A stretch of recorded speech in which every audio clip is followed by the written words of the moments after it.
The current reciprocal tariff levels between the US and China are ridiculous, and you should be pessimistic if you think things are in place because the world economy is in jeopardy. As with the economic impacts, which will probably entail slower growth and higher inflation, the amount of tariff increases disclosed thus far is much greater than expected.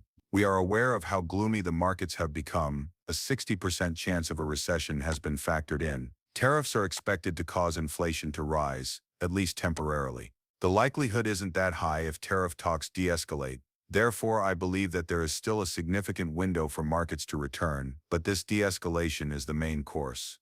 Our market is a bear market. We're in a bear market, after all. It seems as though a lot of equities were completely crushed prior to this market turmoil. If we define a bear market as one in which equities feel like a grinder and you're losing money, then I would say that it actually began in December because markets were still tumultuous even around the February peak. However, if I were to characterize a bear market as causing a form of financial constriction that results in a recession, I believe that the typical individual would perceive it as such. As you heard from Tom Lee, you are by no means alone if you feel as though the market is underperforming. XRP has not encountered many obstacles since December. Yes, there have been ups and downs, but overall there hasn't been any development. Nothing like what we witnessed in November, either, and I understand that many of you are quite irritated, but here's the issue. When it comes to tariffs, we have witnessed de-escalations on every occasion in the past, and we are aware of, based on the last 3 or 4 instances that have occurred in the past 4 months, this leads to massive rallies. I want to discuss this with you all today because it will have a significant impact on the future of the global economy, the US economy, the price of XRP, equities, real estate, and everything else. Let's talk about that. Many of you will be shocked by this, so let's hear what Tom Lee has to say about it. People are fighting like two opposing brains. The tactical brain is the first one that looks to see if this is a bottom, and they hope to be persuaded by the fact that markets rise in response to negative news. However, I am confident that the US corporations will overcome this betrayal if someone were to put on the investor hat, which is the long-term brain. Stocks are extremely oversold since purchasing the VIX at 50, or when the proportion of stocks over 208 falls to 15 never actually results in a loss. Positive 1, 3, and 5-year returns are all but certain. I would say that most of our clients are attempting to be tactical, but it depends on which brain you're wearing today. However, I believe the negative has mostly subsided. It drops sharply, and stocks can perform very well throughout the remainder of the year. If this is just a question of who makes the overture first or blinks, but we know it de-escalates. However, I would definitely be purchasing stocks now. We looked at what is known as Walter Deemer calls last night, which is worse than oversold, and sold out stocks don't go down because there is a lot of bad news priced in. This was one of the things we performed for our clients. On Tuesday, April 8th, many stocks failed to reach new lows. A month ago, they reached their lowest points, and on April 8th, their volume dropped.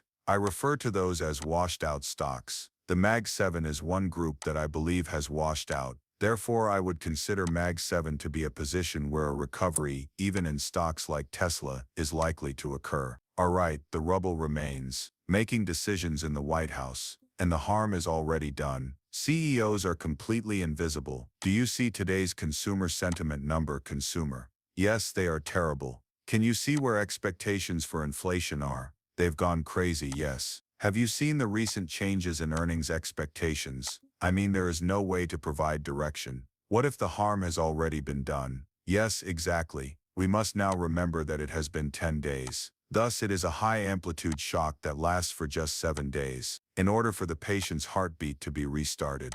I believe that the White House is now paying close attention to CEOs and is well aware that Main Street cannot withstand a significant deleveraging since it will result in job losses. Therefore, I believe there is a very large window for fixing the majority of this damage. Naturally, the other side of this is that we have reasonable reciprocal tariffs in place. We have less regulation and a shifting tax policy.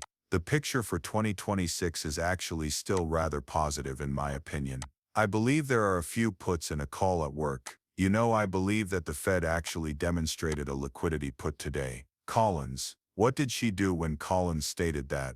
That's right, we are aware, but we also know that the Fed set rates significantly lower. Because the world economy cannot be brought to a complete standstill in an attempt to persuade China to change its mind, the White House has implemented a policy. Additionally, I believe that the White House exercised the Navarro call and substituted Besson for him, as I believe there is a negotiator call. I do believe that markets are becoming less sensitive. Yes, because there were about 15% of stocks below the 200-day moving average. I believe that if someone were wearing an investor's hat rather than a tactical one, some pretty attractive possibilities would be showing up. That has historically been a solid purchase indication. There will be plenty of deals there, and when the VIX crosses 50, it is nearly always profitable to purchase equities. However, it's a roller coaster in the short term. We seem to be going through a lot of ups and downs, I must admit, and even during the weekend, but in my opinion, everything that took place during the weekend, including the additional explanations on Sunday, is still unquestionably favorable for stocks. So yes, many of you are likely thrilled to see that recovery as soon as possible. It goes without saying that this is totally dependent on the Trump administration at this point in time, and whether they would de-escalate or escalate more, which would create more agony in that case. Something that I believe we all hope won't happen. However, still, if that is the case, we are certainly ready for that. We have made a significant amount of money by purchasing numerous XRP lows and selling numerous local XRP tops on the futures side of things. Having said that, you also need to be relatively pessimistic about these markets. There is extremely low liquidity, which is a very worrying sign if we are actually sold out, as Tom Lee is stating. As you heard earlier, the Fed basically stated that it appears that inflation will be increasing, and we all know what the Fed does when inflation increases. This is known as quantitative tightening, and it will result in interest rate increases, exactly the reverse of what Trump desires. Additionally, Trump is basically arguing that we need to fire Jerome Powell because the Fed is reiterating its messaging about rising inflation. Since he isn't reducing rates, we must fire him right away. Trump is aware of the seriousness of the situation. Regretfully, Trump has no authority over the Fed. Additionally, China, Trump's main rival, is currently printing a lot of money. He is in a really tough spot right now and needs to exert pressure on the Fed to take action, since the U.S. economy will suffer greatly if they don't. Therefore, this cannot be disregarded. I want to share what Tom Lee has to say, since, to be honest, it provides us with a lot of valuable information. Pay attention. I believe that inflation would be far lower if tariffs weren't a factor. Expectations where the Fed wants it to be nearly true. I mean core inflation month over month at 0.0056. That's like hitting a wall. Is that for good or bad reasons? I believe it's for the right reasons because, well, although there is oil and food off the boil, this is actually cooling to a 2% rate, which is what you need to get inflation back down to 2%. Do you now anticipate the worst-case scenario, which includes dollar declines and 10-year yields because people aren't trying? According to an intriguing article in the Journal today, investors don't have to just stop using the dollar in the U.S. Since it's a given, it's only on the margin. The United States is the global elephant in the room for all of these issues, including investments in currencies. On the margin, however, even a small reduction in what we're accustomed to could have a significant impact. Yes, I do agree. The current narrative, in my opinion, is that U.S. exceptionalism is over and that people are selling dollars and treasuries to purchase other assets.